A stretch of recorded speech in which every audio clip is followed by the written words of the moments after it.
जी अस्सलाम वालेकुम। कैफेट आज के लेक्चर का आगाज करते हैं। Lecture number 68। आज के लेक्चर से हम नया चैप्टर स्टार्ट कर रहे हैं, चैप्टर 12, जो कि रिलेट करता है हमारा इंटरनल कंट्रोल सिस्टम से।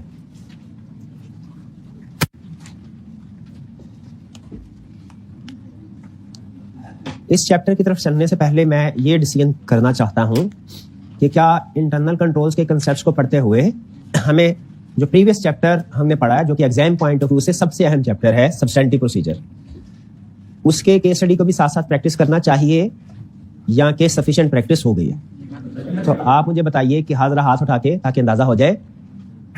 अच्छा, एक है केस स्टडी की अंडरस्टैंडिंग होना, एक है उसकी प्रैक्टिस होना।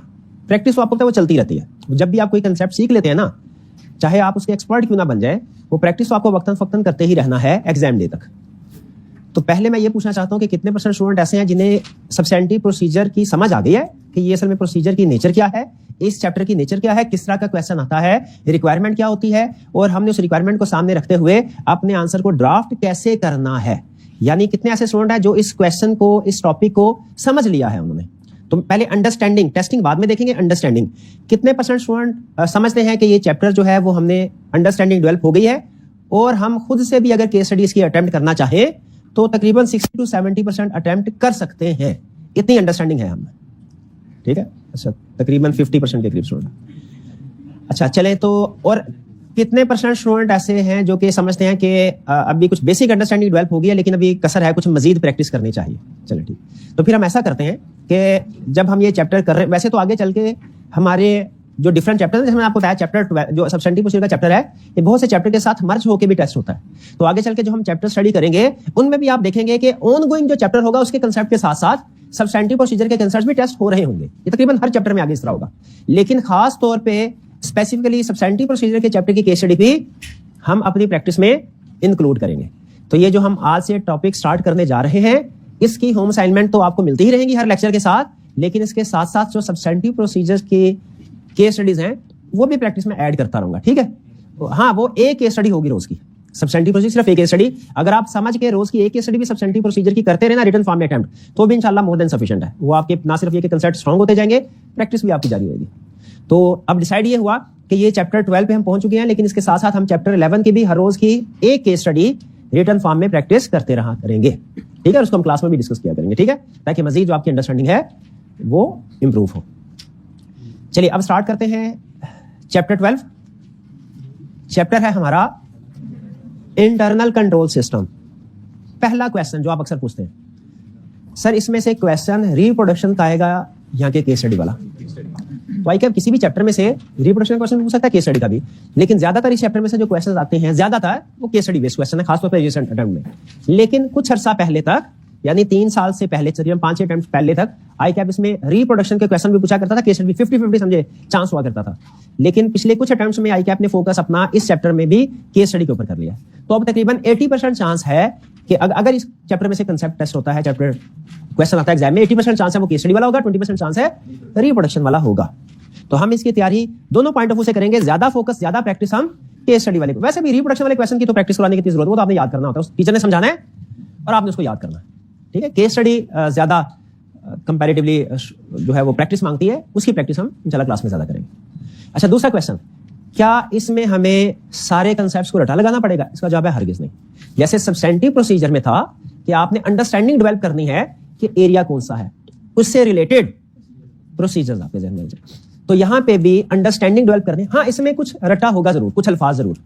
जैसे हमारे सिलेबस में तकरीबन उसने 5 मेजर एरियाज, 5 मेजर सिस्टम है जिनके इंटरनल कंट्रोल को हमने अंडरस्टैंड करना है, ठीक है। 2-3 छोटे-छोटे और भी हैं जो कि रिलेटेड होते हैं, जैसे कैश और बैंक, हम इसे 2 ट्रीट करते हैं, लेकिन उसको यहाँ पे हमने सिंगल, मैं गिना करता हूँ क्योंकि कैश और बैंक के कंट्रोल मिलते जुलते हैं। उसी तरह फिक्स एसेट इन्वेंटरी, वो 2 एरियाज हैं लेकिन कुछ कंट्रोल्स मिलते जुलते हैं, उसको भी चोरी से बचाना, उसको भी चोरी से बचाना, फॉर एग्जाम्पल, तो उसको मैं एक ट्रीट। तो 5 है, लेकिन अगर इसको सब डिवाइड करें तो 7-8 सिस्टम बन जाते हैं। इन सिस्टम को हमने अंडरस्टैंड करना है।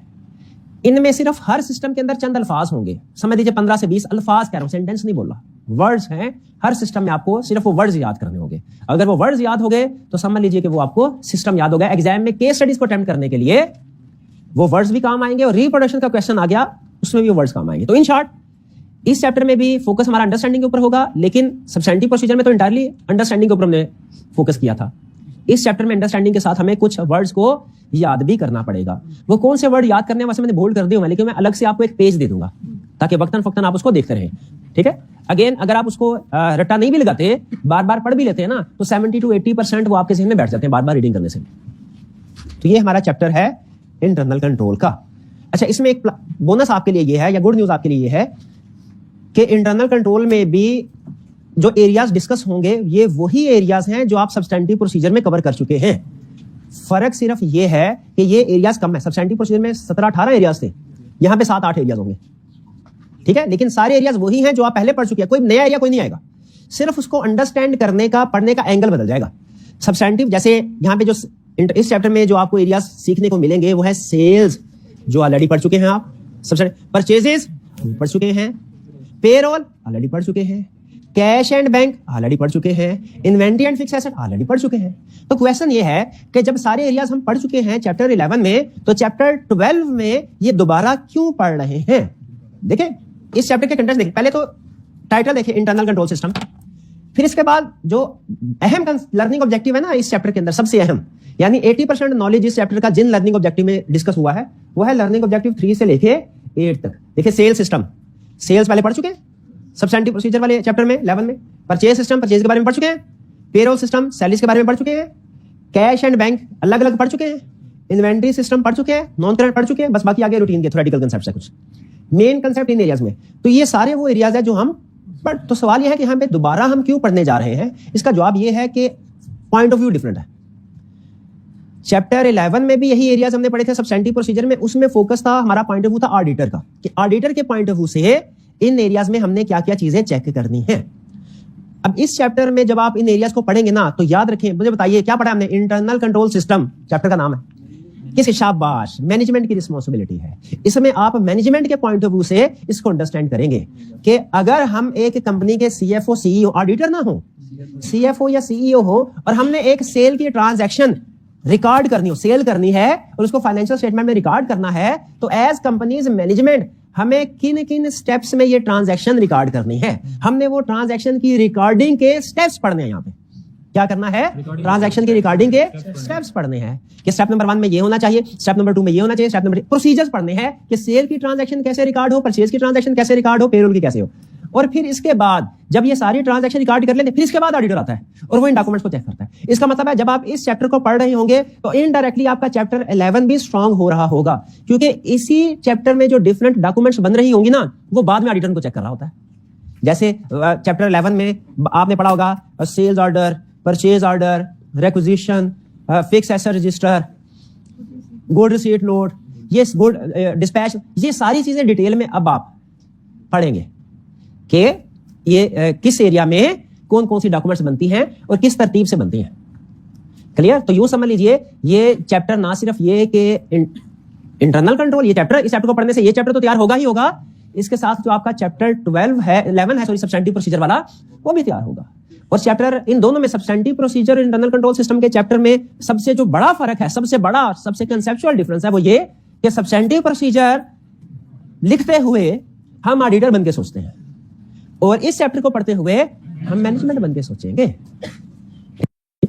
अच्छा, अब अगला सवाल ज़हन में ये आता है कि ये चैप्टर तो हमारे सिलेबस में होना ही नहीं चाहिए था, हम तो ऑडिटिंग पढ़ रहे हैं, तो ये इंटरनल कंट्रोल सिस्टम हम क्यों पढ़ रहे हैं? तो इसका जवाब वही सिस्टम बेस्ड ऑडिटिंग की वजह से। क्योंकि क्लाइंट का internal control indirectly financial statement को इफेक्ट करता है, तो हालांकि हमारे लिए इंटरनल कंट्रोल्स लाजमी नहीं होते इनको टेस्ट करना, लेकिन स्टिल हम इनको अंडरस्टैंड एज ऑडिटर इनको अंडरस्टैंड करते हैं, इनको टेस्ट करते हैं। क्यों? क्योंकि अगर हमें पता चल जाए इनको अंडरस्टैंड करने से ये स्ट्रांग है, तो हमारे सब्सटेंटिव प्रोसीजर कम हो जाते हैं। तो सारी डिस्कशन में 2 पॉइंट सबसे अहम है, 5.5 मिनट में जो हमने डिस्कशन की। पहली चीज, ये चैप्टर पढ़ते हुए सब्सटेंटिव प्रोसीजर का चैप्टर भी आपका काफी हद तक इनडायरेक्टली तैयार हो जाएगा। बहुत से सारे कंसेप्ट नहीं, लेकिन बहुत से कंसेप्ट आपके लिंक होंगे। और दूसरी चीज, इस चैप्टर को पढ़ते हुए आपने मैनेजमेंट बन के सोचना, समझते हुए, ठीक है, और सब्सटेंटिव प्रोसीजर लिखते हुए ऑडिटर बन के सोचना। क्लियर? अच्छा, अब थोड़ा इस चैप्टर के मैं सीक्वेंस या इसका थीम या इसकी प्लेसमेंट आपके साथ शेयर कर लूं कि हमारे पूरे ओवरऑल ऑडिट के जो हम प्रोसीजर परफॉर्म करते हैं उसमें ये कहां पे फिट बैठता है। देखिए, सबसे पहले जब हमने ऑडिट स्टार्ट किया तो हमने कुछ बेसिक कंसेप्ट स्टडी किए।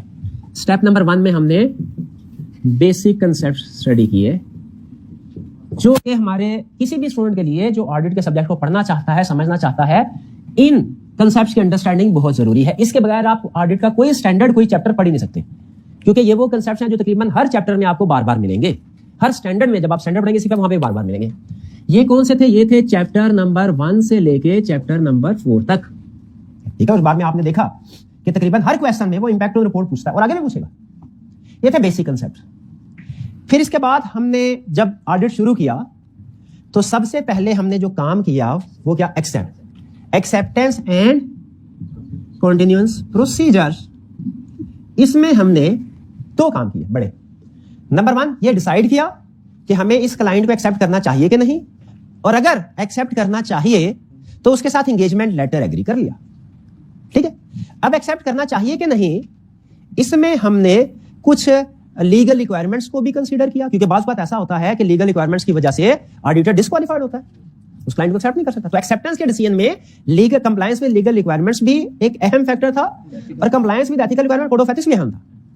अमूमी तौर पे लीगल रिक्वायरमेंट्स में तो 2 हरफी डिसीजन होता था, भाई यहां तो कर सकते हैं या नहीं कर सकते, लेकिन एथिकल रिक्वायरमेंट्स कम लीगल की निस्बतन थोड़ा रिलैक्स होती है, अथॉरिटेटिव नेचर इनकी थोड़ी कम होती है। तो कोड ऑफ एथिक्स में हमने ये स्टडी किया था कि अगर कोई प्रॉब्लम है ना तो उसके सेफगार्ड भी है। कोड ऑफ एथिक्स में हमने ये सीखा था कि अगर किसी क्लाइंट का ऑडिट करने के लिए जा रहे हैं, उसमें कोई एथिकल इशू है तो उस इशू को भी हमने डिस्कस करना सीखा था और उसके सेफगार्ड को भी डिस्कस करना सीखा था। लीगल रिक्वायरमेंट्स में सेफगार्ड नहीं होते, आपको पता है लॉ 2 हरफी बात करता है कि या तो यस या नो, दरमियानी बात नहीं करता। कोड ऑफ एथिक्स थोड़ा रिलैक्स करते हैं हमें, वो कहते हैं ये सिचुएशन में थ्रेट राइज होता है, ये इसके सेफगार्ड है, अगर तो सेफगार्ड अप्लाई कर सकते हैं तो करके एक्सेप्ट करें, नहीं कर सकते सेफगार्ड अप्लाई तो रिजेक्ट करते हैं। कुछ सिचुएशन में वो भी कंप्रोमाइज नहीं करता था कोड ऑफ। तो हमने अगला डिसीजन, अगला स्टेप्स क्या किया? पहले बेसिक कंसेप्ट सीखे, फिर हमने acceptance and continuance procedure perform किए, जिसमें हमारा बेसिक डिसीजन क्या होता था? जो क्लाइंट हमारे पास आया, हमें इसे एक्सेप्ट करना चाहिए कि नहीं, और अगर एक्सेप्ट करना चाहिए तो फिर उसके साथ एंगेजमेंट लेटर में क्या क्या चीजें एग्री करनी है।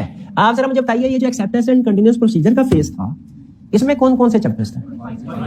शाबाश, चैप्टर नंबर 5 से लेके 8 तक। चैप्टर नंबर 5 से 8 तक। जब एंगेजमेंट लेटर साइन हो गया हमारा, हमने कहा कहानी खत्म। चलिए, ये मैं आपको थीम समझा रहा हूं कि कौन कौन सा चैप्टर हमारे किस प्लेस पे। अच्छा, जब हमने क्लाइंट को एक्सेप्ट कर लिया, उसके फौरन बाद प्रोसीजर परफॉर्म करना शुरू कर देने चाहिए या प्लानिंग करनी चाहिए? शाबाश, प्लानिंग, पहले प्लानिंग फिर प्रोसीजर, पहले प्लानिंग फिर प्रोसीजर, भी ऐसा ही होना चाहिए ना। तो प्लानिंग में हमने प्लानिंग कैसे करनी है, उसमें कौन कौन सी चीजें डॉक्यूमेंट होनी चाहिए, कौन कौन सी चीजें कंसीडर करनी है, ये प्लानिंग ऑफ ऑडिट, ये हमने कहां सीखा था? चैप्टर नंबर 9 में। शाबाश, बिल्कुल ठीक, ये हमने सीखा चैप्टर नंबर 9 में।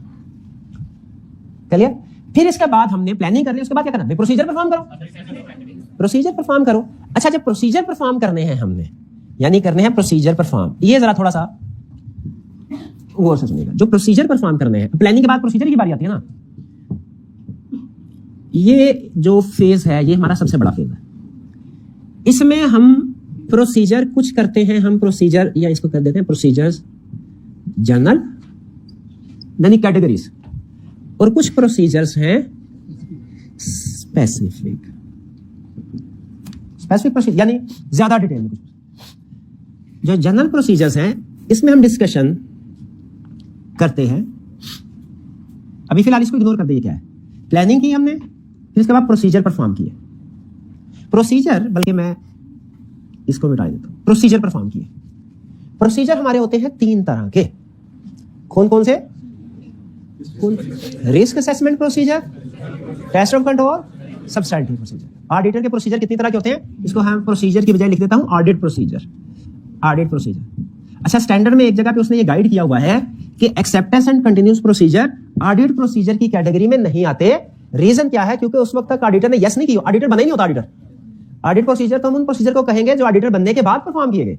जो ऑडिटर बनने से पहले प्रोसीजर परफॉर्म किए गए वो प्रोसीजर तो है, ऑडिट प्रोसीजर नहीं। ऑडिट प्रोसीजर की 3 कैटेगरीज हैं। Number 1, risk assessment procedures, risk assessment procedures. Number 2, शाबाश, तरतीब से बता रहे हैं, गुड, टेस्ट ऑफ कंट्रोल्स, ठीक है, और फिर शाबाश सब्सटेंटिव प्रोसीजर्स, गुड। अच्छा, मुझे बताइए, रिस्क असेसमेंट प्रोसीजर हमने किस चैप्टर में पढ़े? चैप्टर नंबर ये लेटेस्ट एडिशन के मुताबिक बताइएगा, क्योंकि प्रीवियस एडिशन में तरतीब आगे पीछे थी एक चैप्टर की। Chapter number 10 test of control की कौन सा? चैप्टर नंबर 12, ये चैप्टर नंबर 12। हाँ जी। सब्सटेंटिव प्रोसीजर कौन सा है? Chapter number 11। अच्छा, बाकी तरतीब हमारी ठीक चली आ रही थी, यहां पे थोड़ा सा तरतीब में फर्क आ गया। असूली तौर पे टेस्ट ऑफ कंट्रोल चैप्टर 11 होना चाहिए था और सब्सटेंटिव में चैप्टर 12 होना चाहिए था। ठीक है, लॉजिकल अरेंजमेंट तो तभी आती ना, क्योंकि प्रैक्टिकली पहले रिस्क असेसमेंट होते हैं, फिर टेस्ट ऑफ कंट्रोल, फिर सब्सटेंटिव प्रोसीजर होते हैं। या कभी कभार ऐसा भी होता है कि साइमल्टेनियसली भी कर लेते हैं, लेकिन वो एडवांस टेक्निक है, प्रैक्टिस में सीखेंगे आप कि बाद दो प्रोसीजर, बल्कि आपने ये सीख भी लिया होगा इंडायरेक्टली, रिस्क असेसमेंट और सब्सटेंटिव प्रोसीजर साथ साथ। लेकिन ये तरतीब होती है, पहले risk assessment, logical, test of control, substantive procedure. हम पहले मैं शुरू में आज से तकरीबन 3-4 साल पहले मैं इसी तरह पढ़ाता था, पहले risk assessment, test of control का चैप्टर 11 हुआ करता था, समझ लीजिए, सब्सटेंटिव का चैप्टर 12 हुआ करता था। लेकिन फिर प्रॉब्लम क्या होती थी, एग्जाम पॉइंट ऑफ व्यू से ये चैप्टर सबसे अहम, यानी इसको यूं समझिए 3 स्टारिक मार्क कर दें, सब्सटेंटिव प्रोसीजर भी 3 स्टार और टेस्ट ऑफ कंट्रोल सिंगल। यानी आप पिछला देखें ना तो एग्जाम्पल इन दोनों में से सब्सटेंटिव प्रोसीजर ज्यादा अहम, इसमें टेस्टिंग ज्यादा होती है।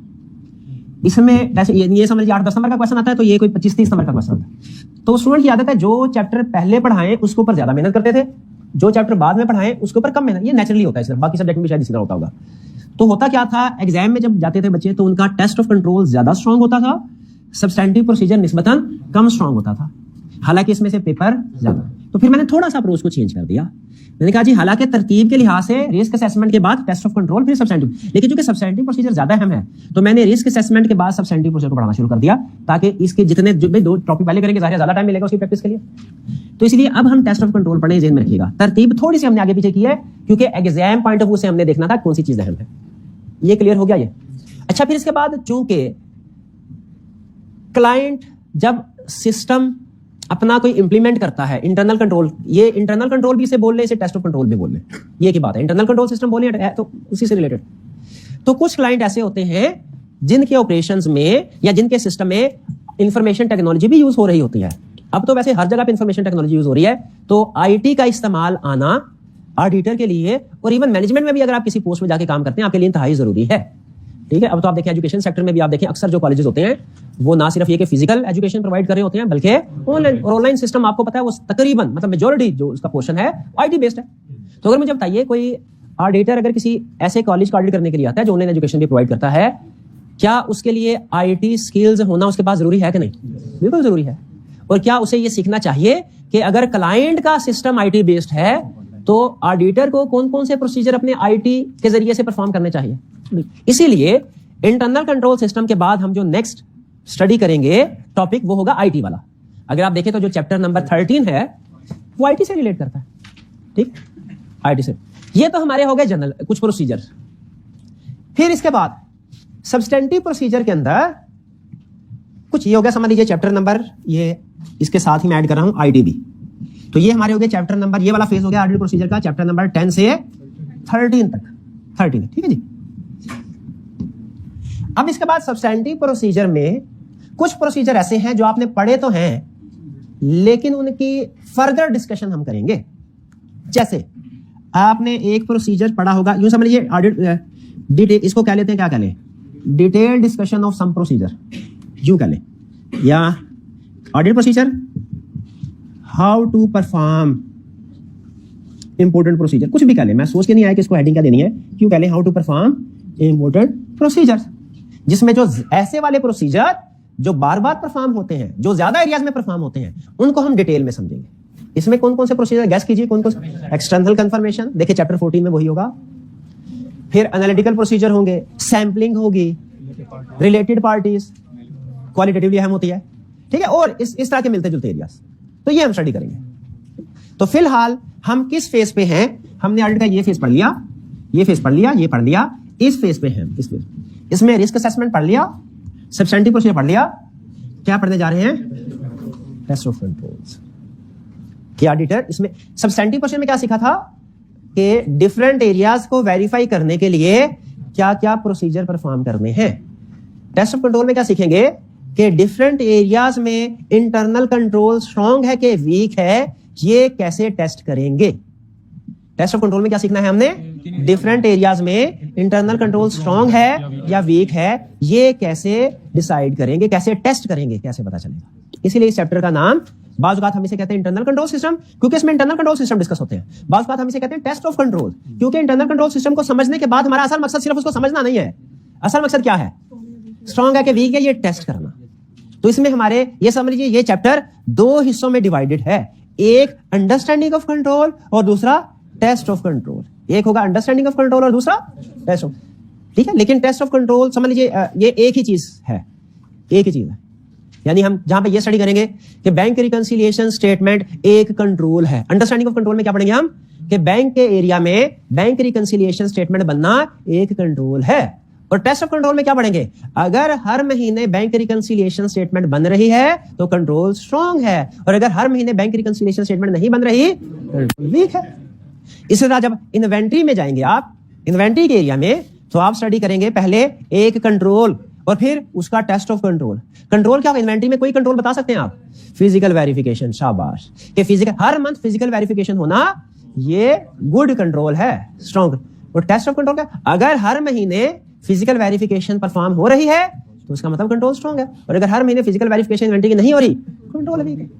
तो आज से हम जो चैप्टर स्टार्ट करने जा रहे हैं वो है हमारा टेस्ट ऑफ कंट्रोल्स, ठीक है जी।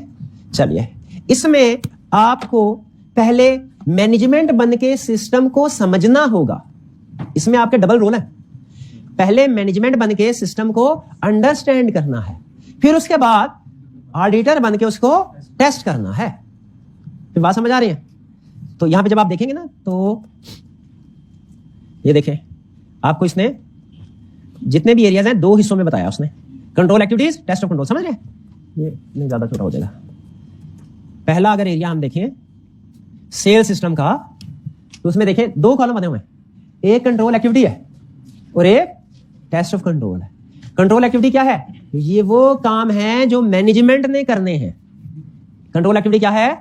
काम जो मैनेजमेंट ने करने हैं। और टेस्ट ऑफ कंट्रोल क्या है? ऑडिटर चेक करेगा क्या मैनेजमेंट ये काम कर रही है कि नहीं। अगर तो मैनेजमेंट ये काम कर रही है, कंट्रोल स्ट्रांग है। अगर मैनेजमेंट ये काम नहीं कर रही, कंट्रोल वीक है। और इसकी केस स्टडी चलिए आपको बता देता हूं। जब वो केस स्टडी बनाएगा ना, तो ये वाली जो कंट्रोल एक्टिविटीज वाली चीजें हैं ना, इनको इकट्ठा करके एक केस स्टडी की शक्ल देगा। कुछ एक्टिविटीज हो रही होंगी, कुछ नहीं हो रही होगी। कहेगा बताओ इसमें से वीकनेसेस ढूंढ के दिखाओ, या इसमें से स्ट्रेंथ ढूंढ के दिखाओ।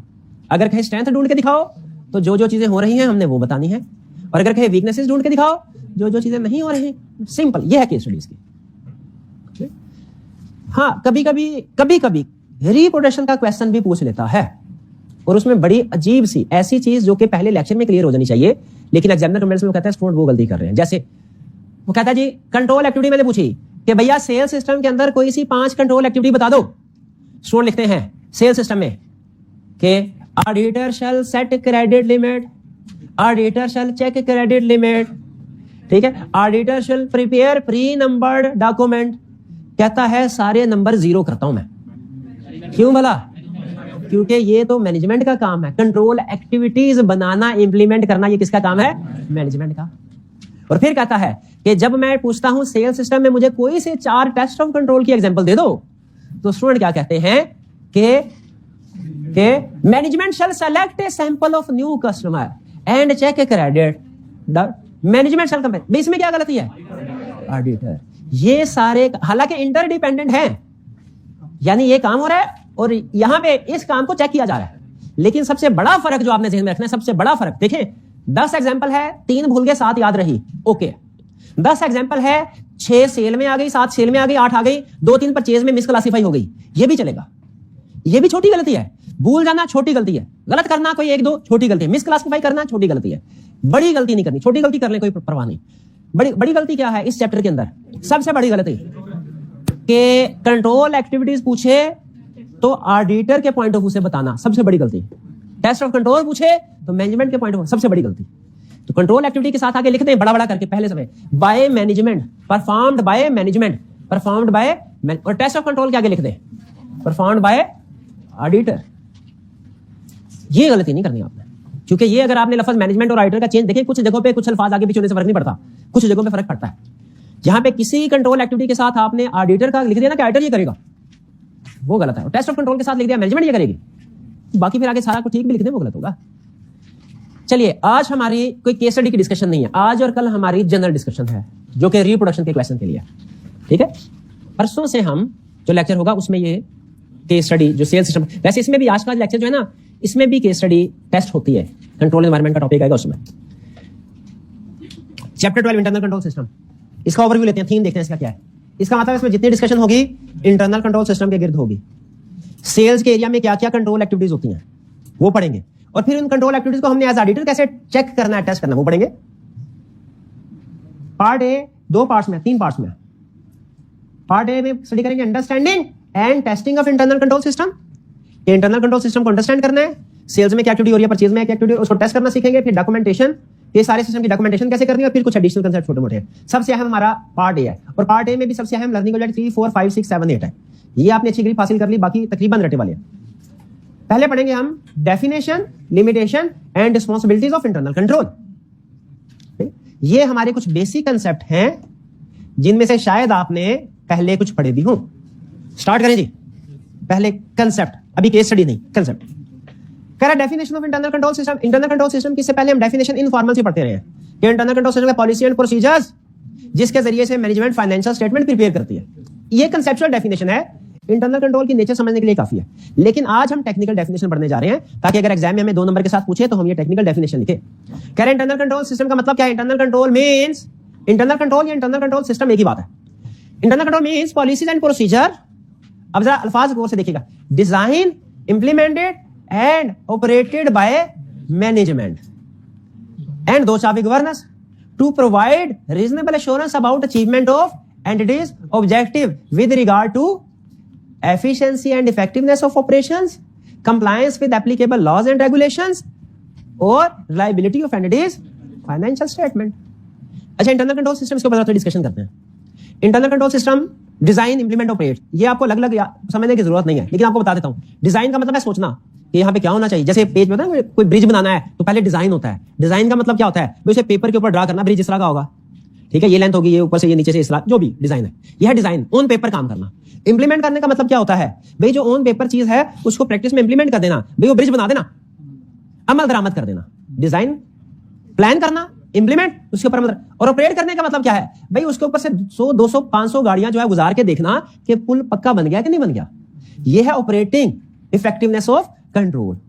हम भी चेक करते हैं कि पुल पक्का बना है कि नहीं, लेकिन क्या पुल बनाने वाले को भी ये चेक नहीं करना चाहिए? बिल्कुल चेक करना चाहिए। तो मैनेजमेंट की रिस्पांसिबिलिटी में इंटरनल कंट्रोल है। इंटरनल कंट्रोल में उसने 3 अल्फाज यूज किया कि ऐसे पॉलिसी प्रोसीजर है क्या, जो डिजाइन, इंप्लीमेंट और ऑपरेट करती है कौन, मैनेजमेंट एंड 2-4 गवर्नेंस। किस लिए? To provide reasonable assurance. अच्छा, रीजनेबल एश्योरेंस को अंडरलाइन कीजिए। हम इससे पहले भी रीजनेबल एश्योरेंस पढ़ चुके हैं, लेकिन वो थी reasonable assurance of statutory audit. यह है reasonable assurance of internal control. इसका मतलब यह हुआ अगर स्टैट्यूटरी ऑडिट में एब्सोल्यूट एश्योरेंस नहीं है, रीजनेबल एश्योरेंस है। क्यों? क्योंकि कुछ इनहेरेंट लिमिटेशन है। उसी तरह इंटरनल कंट्रोल में भी एब्सोल्यूट एश्योरेंस नहीं है, इनहेरेंट लिमिटेशन, रीजनेबल एश्योरेंस है। क्यों? क्योंकि इनहेरेंट लिमिटेशंस है इंटरनल कंट्रोल्स की। इसका मतलब है दुनिया का कोई भी ऑडिटर एब्सोल्यूट एश्योरेंस नहीं दे सकता। इस तरह दुनिया की कोई भी मैनेजमेंट अपने इंटरनल कंट्रोल सिस्टम पे भी एब्सोल्यूट एश्योरेंस नहीं दे सकती। इन कंट्रोल में कुछ ना कुछ प्रॉब्लम रह ही जाएंगी। इसी वजह से आपको याद होगा कंसेप्ट हमने स्टडी किया था, क्या क्लाइंट का इंटरनल कंट्रोल सिस्टम परफेक्ट हो तो सब्सटेंटिव प्रोसीजर ओमिट कर सकते हैं? इसका जवाब था नहीं कर सकते, क्योंकि इंटरनल कंट्रोल सिस्टम कभी भी परफेक्ट स्ट्रांग हो सकता है, परफेक्ट नहीं हो सकता। अब यह हम आज उसकी रीजन पढ़ रहे हैं। अच्छा, फिर आगे बता रहा है कि इंटरनल कंट्रोल सिस्टम किस लिए बनाया जाता है, about achievement of entity's objective, ताकि एंटिटी अपने ऑब्जेक्टिव को अचीव कर सके। यानी जब हम ऑब्जेक्टिव बना लेते हैं ना, उस ऑब्जेक्टिव को अचीव करने का एक तरीकाकार भी सेट करते हैं कि हमने किन पॉलिसी एंड प्रोसीजर के जरिए से उस ऑब्जेक्टिव को अचीव करना है। वो ऑब्जेक्टिव क्या क्या हो सकते हैं? सबसे बड़ा ऑर्गेनाइजेशन का ऑब्जेक्टिव क्या होता है किसी भी ऑर्गेनाइजेशन का? प्रॉफिट। प्रॉफिट कैसे आता है? एफिशिएंसी एंड इफेक्टिवनेस ऑपरेशन से। प्रॉफिट के 2 ही तरीके हैं, नंबर 1 रेवेन्यू बढ़ाओ, नंबर 2 कॉस्ट कम करो। ठीक है, रेवेन्यू कैसे बढ़ता है? Efficiency and effectiveness of operation से। रेवेन्यू कैसे बढ़ता है? कॉस्ट कैसे कम होती है? Efficiency and effectiveness of operation से। तो ये जो पहला मकसद है ये प्रॉफिट से रिलेट करता है। लेकिन सिर्फ प्रॉफिट मकसद नहीं होता, लॉ को कंप्लाई करना भी जरूरी है, वरना तो स्मगलिंग में भी बहुत प्रॉफिट है। तो हर कंपनी स्मगलिंग कर रही होती, लेकिन नहीं करती। क्यों नहीं करती? प्रॉफिट तो है, साथ साथ लॉ को कंप्लाई करना भी जरूरी है। तो दूसरी चीज क्या है? Compliance with applicable laws and regulation. इसलिए ताकि कोई इलीगल काम ना हो जाए। इंटरनल कंट्रोल पहले नंबर पे किस लिए बनाए जाते हैं? ताकि प्रॉफिट को अचीव किया जाए। दूसरे नंबर पे किस लिए? ताकि लॉ की कंप्लाई की जाए, इलीगल एक्टिविटी होगी, लाइसेंस कैंसिल हो जाएगा, कंपनी बंद हो जाएगी।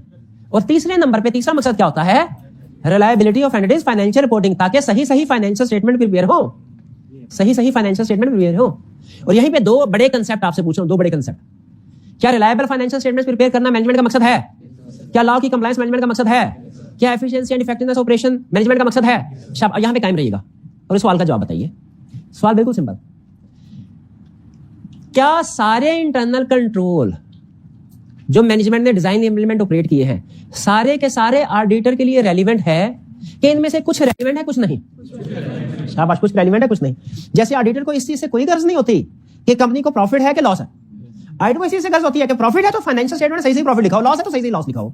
तो ऑडिटर को अमूमी तौर पे मैनेजमेंट के जो कंट्रोल्स होते हैं ना, एफिशिएंसी एंड इफेक्टिवनेस ऑपरेशन, इनसे कोई गर्ज नहीं।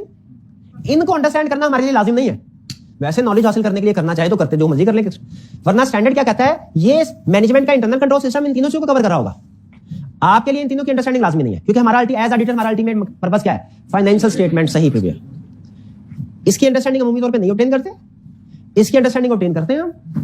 इसकी अंडरस्टैंडिंग डिपेंड करता है, अगर तो लॉ फाइनेंशियल स्टेटमेंट को अफेक्ट कर रहा होगा तो हम इसकी अंडरस्टैंडिंग ऑब्टेन करेंगे, और अगर लॉ फाइनेंशियल स्टेटमेंट को अफेक्ट नहीं कर रहा, अंडरस्टैंडिंग ऑब्टेन नहीं करेंगे। अब मैं इसके ऊपर ज्यादा डिटेल में नहीं जाना चाहता, ये स्टैंडर्ड आईएस 250 उसमें डिस्कशन करता है वो।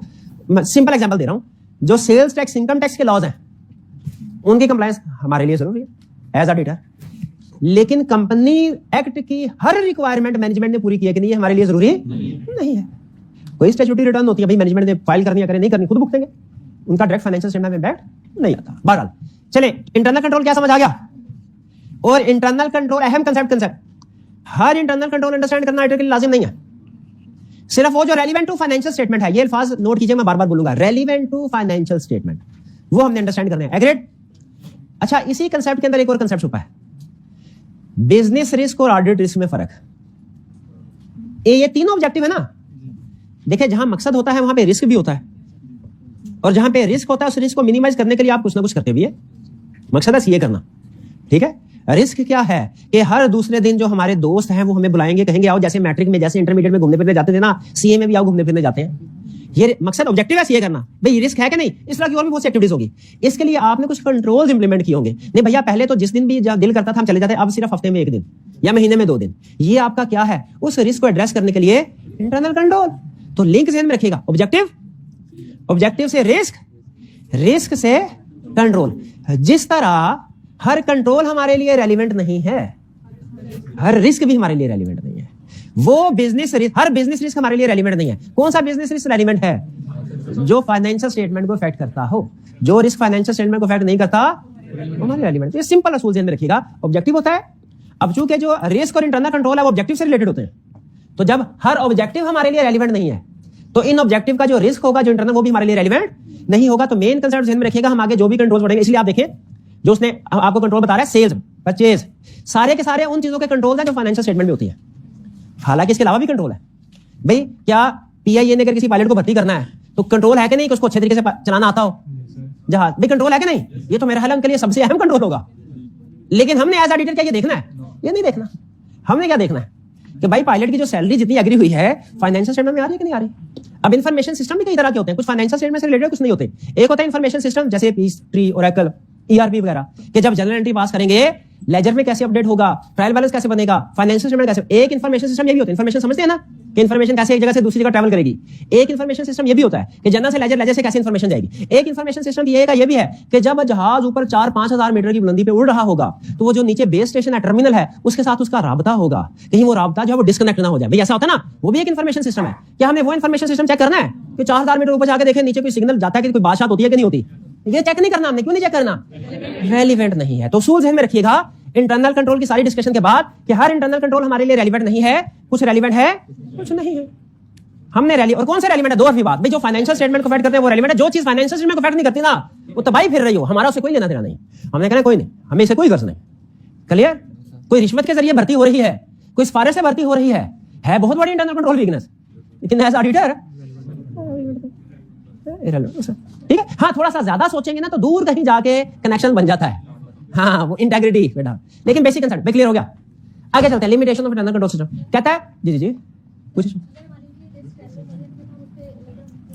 हाँ शाबाश। उन्होंने कहा सर अगर कुछ इंटरनल कंट्रोल हमारे लिए रेलिवेंट है, कुछ रेलिवेंट नहीं है, तो जो इंटरनल कंट्रोल हमारे लिए रेलिवेंट नहीं है उनको, उनमें अगर कोई वीकनेस है भी तो हम उसे मैनेजमेंट लेटर में तो नहीं लिखेंगे, बिल्कुल नहीं लिखेंगे, बिल्कुल भी। लेकिन याद रखिएगा एग्जाम प्रैक्टिकली ऐसा होगा, एग्जाम में आपको वीकनेस ही वही देगा जो आपसे रेलिवेंट होगी। एग्जाम जैसे प्रैक्टिस में ऐसे होता है, कुछ बिजनेस रिस्क ऑडिटर के लिए रेलिवेंट होते हैं, कुछ नहीं होते, लेकिन एग्जाम में वो बिजनेस रिस्क हमेशा आपको वही देगा जो रेलिवेंट हो। इसलिए तो आपने देखा जब भी केस स्टडी की ना, बिजनेस रिस्क ऑडिट वाली केस स्टडी याद है, उसमें हर बिजनेस रिस्क का हम ऑडिट रिस्क बनाते थे, याद है कि नहीं? क्यों बोला? हालांकि कुछ प्रैक्टिकली कुछ बिजनेस रिस्क ऐसे भी होते हैं, लेकिन हम क्यों? क्योंकि एग्जाम में टेस्टिंग वो वही करते हैं। तो एग्जाम में जब कभी याद रखें, वो आपको रिस्क देगा, वही देगा जो आपसे रेलिवेंट है। इसलिए हर बिजनेस रिस्क ऑडिट रिस्क भी होगा। एग्जाम में अगर इंटरनल कंट्रोल्स बताएगा तो वही बताएगा जो आपसे रेलिवेंट है। आगे चलते हैं। वो कहता है जी स्टैट्यूटरी ऑडिट की लिमिटेशंस है, एक्सटर्नल ऑडिट की ऑडिटर एब्सोल्यूट एश्योरेंस प्रोवाइड नहीं करता ना, क्यों नहीं करता? लिमिटेशंस हैं। इंटरनल कंट्रोल में एब्सोल्यूट एश्योरेंस क्यों नहीं प्रोवाइड की जाती? लिमिटेशन। सबसे पहले तो हमने अल्लाह ताला का शुक्र अदा किया कि या अल्लाह तेरा शुक्र है इंटरनल कंट्रोल की लिमिटेशंस हैं, इसलिए कि अगर इंटरनल कंट्रोल की लिमिटेशन ना होती ना, सोचे सोचे सोचे, ऑडिटर भी ना होता, प्रोफेशन ही ना होता। इंटरनल कंट्रोल परफेक्ट, इसका मतलब है financial statement perfect. Financial statement perfect तो ऑडिटर किस लिए है? तो चूंकि इंटरनल कंट्रोल की लिमिटेशन है इसलिए हम पे है। लेकिन है क्या, जरा सुनिए। Internal control system is never perfect, it can not provide absolute assurance about achievement of objective because of inherent limitation of internal. देखिए लाइन वही ऑडिट वाली, ऑडिटर भी एब्सोल्यूट एश्योरेंस प्रोवाइड नहीं कर सकता, क्यों? Inherent limitation. मैनेजमेंट भी नहीं कर सकती एब्सोल्यूट एश्योरेंस इंटरनल कंट्रोल की, क्यों? कौन सी? सुनिए, पहला break through caused by human error. कहता है क्योंकि इंटरनल कंट्रोल डिजाइन इंप्लीमेंट करते हैं इंसान, यहां ज्यादातर हिस्सा इंसानों का होता है। आजकल वैसे इंटरनल कंट्रोल में आईटी टूल्स भी यूज होते हैं, लेकिन बारह मेजर इंसान है, और जहां इंसान है, इंसान खता का पुतला है, कोई ना कोई गलती करेगा। तो पहली लिमिटेशन ह्यूमन एरर, ये तो कभी भी नहीं खत्म की जा सकती ना, एग्री करते हैं? दूसरा मैनेजमेंट ओवरराइड ऑफ कंट्रोल, इसको टिक कर ले, इसको स्टैटिक मार्क कर ले। मैनेजमेंट ओवरराइड, क्योंकि मैनेजमेंट का मतलब top level CFO CEO level की बात कर रहा है, एम्प्लॉइज की बात नहीं कर रहा। Management internal control design implement किसने बनाना है? और मैनेजमेंट कहती है हम अपने बनाए हुए कंट्रोल्स को खुद ही पाबंदी नहीं करेंगे। भाई अगर पाकिस्तान का प्रेसिडेंट कहते हैं भाई मैंने लॉ बनाया है और मैं ही इसकी पाबंदी करूं, मैं तो नहीं करूंगा। अगर फर्ज कीजिए ऐसा कहते हैं तो इसको हम क्या कहेंगे? Management override of control. Management की ये साइकी होती है, टॉप लेवल के जो लोग होते हैं उनकी साइकी बन जाती है कि वो कानून के ऊपर अमल करने को मुमकिन तौर पर समझते हैं कि जैसे पता नहीं हमारी तौहीन हो रही है। ये मैनेजमेंट की बात कर रहा हूं कंपनी के अंदर। तो मैनेजमेंट ओवरराइड ऑफ कंट्रोल का मतलब क्या है? मैनेजमेंट अपने बनाए हुए इंटरनल कंट्रोल सिस्टम को खुद बाईपास करे, ओवरराइड करे, वायलेट करे, पाबंदी ना करे। तो इसीलिए इंटरनल कंट्रोल वीक हो जाएगा, जाहिर है। सीईओ कहे भैया मैंने तो खुद ही ये रूल रखा था कि फैक्ट्री के अंदर जो भी आए अपनी तलाशी दे के आए, तलाशी लेके आने वाला भी तलाशी ले, जाने वाला भी तलाशी। आने वाला तलाशी किस लिए? कोई बम ना ले आए अंदर, नुकसान है। जाने वाला भाई कोई चीज चोरी करके ना लेके जा रहा हो। और जैसे ही सीईओ आया, सिक्योरिटी गार्ड ने कहा सर जी तलाशी, उसने कहा मैंने कानून बनाया, असूल बनाया इंटरनल कंट्रोल, और वो तो मेरी तलाशी लोगे, मैं तुम्हें दहशतगर्द नजर आ रहा हूँ, मैं तुम्हें चोर नजर आ रहा हूँ। तो बताइए अगर सीईओ ही तलाशी नहीं देगा, उसके बाद थोड़ी देर बाद सीएफओ आएगा, क्या वो तलाशी देगा? वो भी नहीं। तो ये होता है मैनेजमेंट ओवरराइड ऑफ, इसे हम कहते हैं टून एट द टॉप, के जो लोअर स्टाफ होता है या फॉलोअर्स होते हैं वो अपने लीडर्स को कॉपी करते हैं। जिस तरह का लीडर होगा उसी तरह के फॉलोअर्स होंगे, इंप्रेस होते हैं ना उनसे। तो अगर जो टॉप लेवल मैनेजमेंट है यही कंट्रोल्स को बाईपास करेगी तो जूनियर एम्प्लॉइज भी बाईपास करें। वो इंटरनल कंट्रोल सिस्टम तो गया ना जिसको मैनेजमेंट ओवरराइड कर रही होगी। ये दोबारा हम इसको डिटेल में डिस्कस करेंगे, इसलिए मैंने इसको हाईलाइट करवाया। ठीक, लैक ऑफ सेग्रीगेशन ड्यूटीज क्या होती है? एक ट्रांजैक्शन को एक से ज्यादा लोग परफॉर्म करें। सेल्स की ट्रांजैक्शन है ना, वो एक बंदा ना करे, 4 लोग करें। परचेज की ट्रांजैक्शन एक बंदा ना करे, 4 लोग करें। इन्वेंट्री की ट्रांजैक्शन, फिक्स एसेट की ट्रांजैक्शन, पेरोल की ट्रांजैक्शन एक बंदा ना करे, 4 लोग। 4 भी हो सकते हैं, 3 भी हो सकते हैं, 2 कम से कम 2 होने चाहिए सेग्रीगेशन के लिए। क्यों? ताकि अगर कोई एक पर्सन एरर या फ्रॉड करे तो दूसरा उसको डिटेक्ट कर ले। तो सेग्रीगेशन ऑफ ड्यूटी गुड है। लेकिन यहां पे क्या कह रहा है कि बड़ी बड़ी कंपनीज में तो सेग्रीगेशन ऑफ ड्यूटीज हो सकती हैं, छोटी छोटी स्मॉलर एंटिटीज में सेग्रीगेशन ड्यूटी नहीं हो सकती। वहां तो बड़ी कंपनीज में एक काम के लिए 4-4 लोग रख सकते हैं, छोटी कंपनी में तो 4-4 कामों के लिए एक बंदा रखा जाता है। सही कह रहे हैं भाई। तो स्मॉल एंड सेग्रीगेट, जब एक ही बंदा सारा काम कर रहा होगा, कैश रिसीव भी वही कर रहा है, रिकॉर्ड भी वही कर रहा है। बड़ी कंपनी में रिसीव करने वाला लगा है, रिकॉर्ड करने वाला लगा है। रिसीव करने वाला पैसा जेब में डाल ले, रिकॉर्ड करने वाला लिख लेगा, डे एंड पे पकड़े जाएंगे कि नहीं? लेकिन जब स्मॉल एंटिटी में वही रिसीव करने वाला है, वही रिकॉर्ड करने वाला है, वो क्या हुआ? क्या करने लगे? वो बड़े आराम से पैसे उसको ले जाएगा, रिकॉर्ड कर लेगा, फ्रॉड कर लेगा। एक दफा क्या हुआ, ये सच्चा वाकया बता रहा हूँ। हॉस्पिटल में जब कभी खुदा ना कभी होना जाना पड़ जाएगा मेडिसिन वगैरह, तो उस बंदे का ना आधा वैसे ही बंदे की सोचने समझने की सलाहियत जो है ना वो नहीं रहती। एक माहौल ऐसा होता है और दूसरा फिर पर्सनल कोई प्रॉब्लम ऐसी होती है। तो एक जगह पे मैं मेडिसिन लेने के लिए गया, तो मैंने उसको पैसे दिए, उसने मेडिसिन दिया। डॉक्टर भी ये कहते हैं फटाफट लेके आइए। तो अमूमी तौर पे बगैर गिने जो होते हैं ना पेशेंट वगैरह जो होते हैं लोग, वो रख लेते हैं पैसे। तो मेरे चूंकि माइंडसेट ऐसा बना हुआ है, मैंने उस वक्त तो फौरी तौर पे लिए, मेडिसिन वगैरह दी डॉक्टर को, फिर उसके बाद गिने, पैसे कम थे, मुझे गेम समझ आ गई। मैंने कहा अच्छा ये इस वजह से, क्योंकि उस वक्त अमूमी तौर पे सिचुएशन ऐसी होती है ना, वो पैसों की इतनी परवाह नहीं करते। मैंने कहा ठीक है। अगली दफा मैं गया, मेडिसिन उसे ली, मैंने फौरन गिना उधर, फिर दोबारा कम थे। मैंने कहा भाई कहता सॉरी सर गलती हो गई। अब मैं अगर ऑडिटर होता उस हॉस्पिटल का, मैं तो पकड़ लेता उसको, ठीक है। तो क्यों, चूंकि रिसीव करने वाला भी वही, रिकॉर्ड करने वाला भी वही, तो वो जाहिर है अगर उसने 100-200 ऊपर बनाया है तो वो अपनी जेब में डालता, रिकॉर्ड थोड़ी करता होगा। तो ये इस तरह से लोग फ्रॉड कर सकते हैं जब सेग्रीगेशन ऑफ ड्यूटीज ना हो। तो जब lack of segregation small entity है, इसमें इंटरनल कंट्रोल वीक है। अब आपके सामने ये सवाल हो सकता है, सर स्मॉल ऑर्गेनाइजेशन में समझ आ गया कि एक ही बंदा काम कर रहा है, रिसीव भी वही कर रहा है, रिकॉर्ड भी वही कर रहा है, वो फ्रॉड कर सकता है। लार्ज ऑर्गेनाइजेशन में भी तो फ्रॉड हो सकता है, जिसमें सेग्रीगेशन ऑफ ड्यूटीज है, वो कैसे हो सकता है? मिल जाए आपस में कोलूजन के जरिए से। अगली बात वो यही कह रहा है, कोलूजन कह रहा है स्मॉल एंटिटी में इसलिए फ्रॉड हो सकता है, सेग्रीगेशन ऑफ ड्यूटीज नहीं होती। कहता है लार्ज में भी हो सकता है, अगर जिनमें सेग्रीगेशन ऑफ ड्यूटीज है वो मिल जाए। रिसीव करने वाला कहे भैया 200 मैंने एक्स्ट्रा रख लिया, तो रिकॉर्ड ना करना, शाम को आधा कर लेंगे। कोलूजन। इंटरनल कंट्रोल इज अल्फाज मुश्किल है, लेकिन मीनिंग यही है। इंटरनल कंट्रोल इज सर्कमवेंटेड का मतलब ब्रीच किया जाता है, वायलेट किया जाता है, ओवरराइड किया जाता है इंटेंशनली, जानबूझ के, through collusion among more than one person, जब एक से ज्यादा लोग मिलकर फ्रॉड करते। लेकिन याद रखे, अगर इस वजह से फ्रॉड होना तो हमारी जिम्मेदारी में नहीं होता। याद है, फ्रॉड एक इनहेरेंट लिमिटेशन ऑडिट की भी तो है। तो अगर ऐसे हो रहा है फिर हम जिम्मेदार एज ऑडिटर नहीं होते। फिर कॉस्ट ऑफ सम कंट्रोल्स में भी ग्रेटर देन देयर बेनिफिट्स। कुछ कंट्रोल्स की कॉस्ट ज्यादा हो सकती है, खर्चा ज्यादा, फायदा कम हो सकता है उनका। ठीक है भाई, ऐसे भी होता है ना। छोटी सी एग्जांपल, आप कॉस्ट तो बड़ी होगी, उसमें हमारे जमाने में एक एग्जांपल बताया करते थे नॉर्मल लॉस की, कि बाजार जाएं बर्फ खरीद के लाएं, तो जितनी बर्फ खरीदते हैं घर आते आते उतनी नहीं होती, कम हो जाती है। ये मिसाल अभी भी समझाते हैं, अब इस मिसाल से नहीं समझाते। तो हमारे टीचर हमें बताया करते थे, ये लॉस जो होता है ना, बाजार से बर्फ लेके आए घर तक कुछ ना कुछ वो घुल जाती है ना, ये नॉर्मल लॉस है, ये होना ही होना है, रोक नहीं सकते इसको, ये नॉर्मल लॉस है। लेकिन इसके आगे की कमेंट्री सुने, इसको भी रोक सकते हैं, इसको भी रोक सकते हैं। कैसे रोक सकते हैं? कैसे बताएं कैसे रोक सकते हैं? फ्रीजर साथ ले जाए भाई, तो फ्रीजर है तो बर्फ भी लेके आए। लेकिन फर्ज कीजिए, बात बिल्कुल ठीक है, फ्रीजर साथ ले जाएं और जनरेटर भी ऑन करके रखें, बर्फ लेके आए फौरी तौर पे, उसमें घर ले आए, जितनी उधर से ली है घर आने तक उतनी ही होगी, कंफर्म है। हाँ जी, लेकिन ये काम दुनिया में कोई बंदा नहीं करता, ना ही कोई करेगा। क्यों नहीं करेगा? कॉस्ट ज्यादा है। वो कहें भाई जाया होती है, थोड़ी बहुत तो जाया होने दो भाई, हाँ 200 का पेट्रोल लग। तो जहन में रखिए, बाज़ औक़ात ऐसा होता है कि हर कंट्रोल की कॉस्ट होती है। हमने ये देखना होता है कि क्या इसका फायदा ज्यादा है या कॉस्ट ज्यादा है। फायदा ज्यादा हो इम्प्लीमेंट कर लो, कॉस्ट ज्यादा है इम्प्लीमेंट नहीं करो। अब देखिए, जहां पे इन्वेंट्री हमारी बड़ी है वहां पे कोई गार्ड होना चाहिए कि नहीं उसे सिक्योर करने के लिए। लेकिन गार्ड की मंथली सैलरी है फर्ज कीजिए 60,000 और इन्वेंट्री पड़ी होती है मंथली 35,000 की ऑन एवरेज।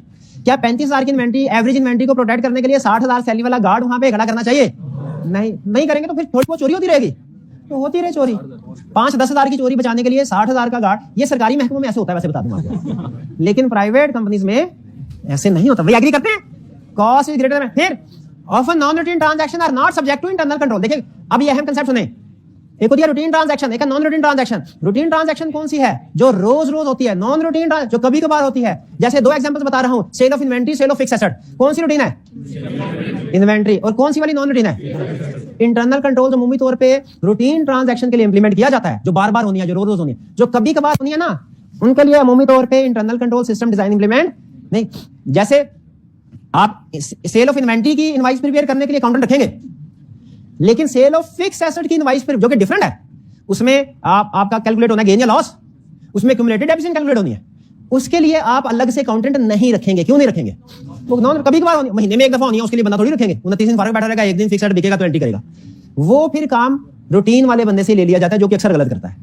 आपने अकाउंटिंग में कभी रेक्टिफिकेशन ऑफ एरर में शायद ये एग्जांपल पढ़ी हो कि sale of fixed asset credited to sales account. वो इसी वजह से होती है कि नॉन रूटीन ट्रांजैक्शन के लिए अलग से सिस्टम नहीं बनाया जाता, रूटीन वाला ही अप्लाई किया जाता है, जो कि ज़ाहिर है वो गलत हो जाती है ट्रांजैक्शन। तो इसीलिए इंटरनल कंट्रोल सिस्टम अमूमी तौर पे किन ट्रांजैक्शन के लिए होता है? नॉन रूटीन वाली ट्रांजैक्शन के लिए नहीं। इसलिए प्रैक्टिकली जहां कहीं नॉन रूटीन ट्रांजैक्शन समझ लेना, देख ले, वहां पे समझ लीजिए इधर गलती का चांस ज्यादा है। Often judgments are involved in risk assessment and implementation controls can be. ये तो हमने ऑडिट में इनहेरेंट लिमिटेशन ऑडिट में पढ़ा था कि ऑडिटर भी अपने प्रोसीजर परफॉर्म करते हुए जजमेंट अप्लाई करता है जो फॉल्टी हो सकती है। मैनेजमेंट भी अपने इंटरनल कंट्रोल डिजाइन करते हुए जजमेंट अप्लाई करती है जो कि फॉल्टी हो सकता है। अब अगर हमने कंट्रोल लगाया, लॉक लगाना है, भाई लॉक कई तरह के हो सकते हैं। वो वायर लॉक भी हो सकता है, वो दूसरा तरह ठक ठक वाला भी हो सकता है, वो बायोमेट्रिक भी हो सकता है। अब वो तो मैनेजमेंट की अपनी जजमेंट है ना, किस तरह का लॉक लगवाना है। वो जजमेंट हो सकता है फॉल्टी हो, डिपेंड करता है डिफरेंट। तो बहरहाल ये लिमिटेशंस थी। इस सारी डिस्कशन के बाद इसमें देखें जो कुछ लिखा है वो या तो आप कर लेंगे, लेकिन जो कंसेप्ट है वो क्लियर करवाना चाहता हूं। इस डेफिनेशन से आपको ये बात समझ आ गई कि हर इंटरनल कंट्रोल हमारे लिए रेलिवेंट नहीं है, कुछ है कुछ नहीं है।